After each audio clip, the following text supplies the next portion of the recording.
I want to thank all of you for getting on today, and really appreciate everybody that took the time out of their busy day to actually join us. What we wanted to do is, as a company, we want to share our knowledge that we have with other contractors that do the same thing that we do. My name is Cameron Thorne, and I'm with Apple Environmental, and we do quite a bit of business across the country. People always ask who we are because we do education, we put YouTube videos out. But who we are really is we are a meth and mold remediation company. We started probably 14 years ago, and we were taking care of properties across the country, Freddie Mac, Fannie Mae properties.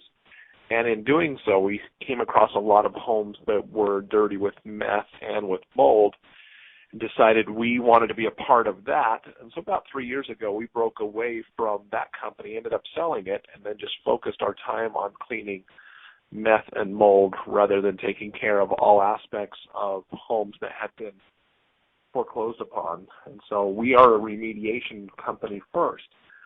We started just like anyone else, trying to grow, and wanted to figure out how can we make it grow. A lot of you that are on the webinar know us also from our product that we created a couple of years ago called Meth Remover.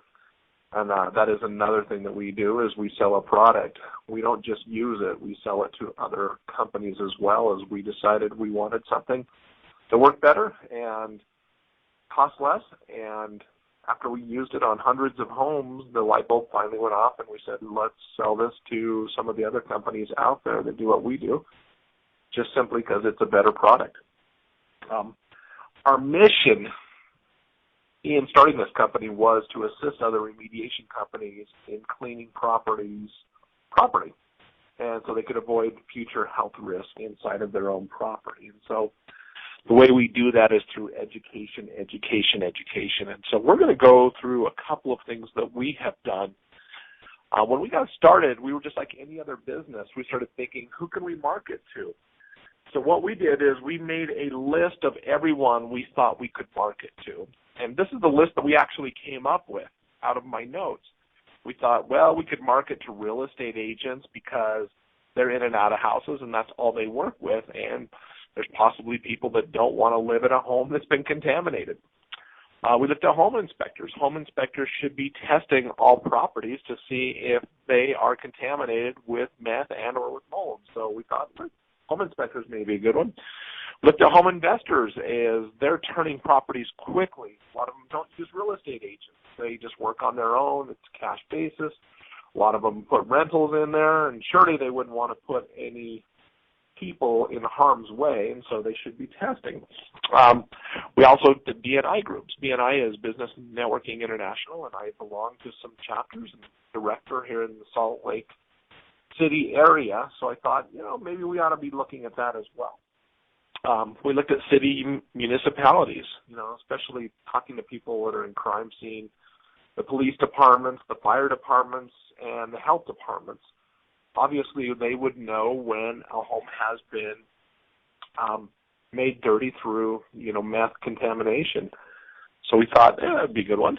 Other remediation companies, when I was talking about other remediation companies, I wasn't talking about other meth remediation companies. We were talking about mold remediation companies and or asbestos or lead, where they would come across homes and may see something that was a little strange, thought, these would be good people to market to. We also thought about insurance agencies, marketing to them, because surely some people have home insurance that would cover any sort of contamination. Hotel owners, we knew that there were a lot of hotels and motels that were contaminated. And so as we looked at this list, we're like, man, this list is long. Who could we actually start working with?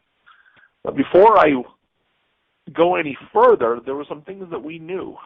We knew that in our particular area, and especially areas that have a lot of people, I have to tell you, I live in Salt Lake City.